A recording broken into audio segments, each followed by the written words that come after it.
started in this hospital on the 1st of April 1962. Dear me. I'm a general practitioner, but I've had a hospital job in cardiology most of that time as well.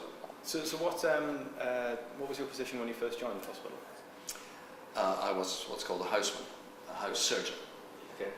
in 1st of April 1962. And what does that involve?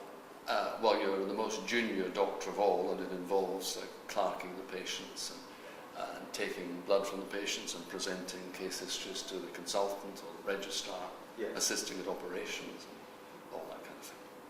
Okay. And what was the hospital life like then? How does it differ from what you see around you today in this brand new heart centre?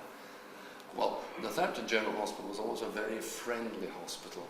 There was a much smaller group of people, a much friendly, a very friendly place in those days, because it was much smaller. But of course the surgeons and the consultants were at the apex of the tree, so they were treated with tremendous deference, tremendous respect in those days. Lots of new buildings, lots of wonderful new facilities, especially this catheter lab for the heart cardiology that we're standing in today. We didn't know very much about heart attacks in these far-off days, and it was the usual practice to rest patients for 6 weeks in bed. We now realise that that was a very bad thing to do. We get people up very quickly, and of course, apart from that, nowadays people might have catheters put in them the minute they get a heart attack, and clots can be busted, sucked out, and little stents can be put in to open up arteries that would have otherwise been blocked and cause a heart attack. It's a huge, huge change in the way things are. The technology, of course, that has helped.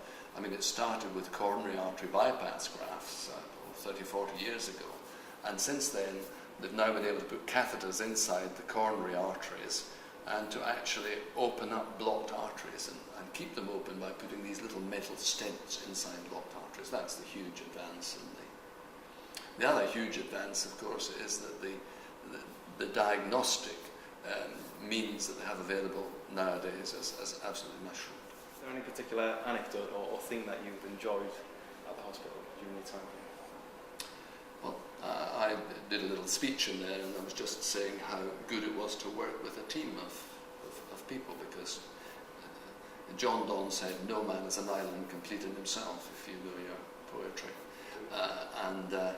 I just feel it was so important to be able to work as a member of a team, and to be accepted as a general practitioner. I used to come in 3 or 4 days a week just for a few hours, so I wasn't a full member of the hospital team, but it was just wonderful to be able to come in and do a bit like that, and then also to take that skills back out into general practice that I learned within the hospital. That was one of the great things in my life, to have skills in hearts in the hospital that I could then take back out to general practice. General practice, after all, is the front line.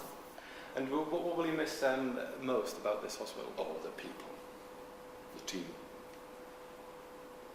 And I do like patients as well, otherwise I wouldn't have stuck it for so long.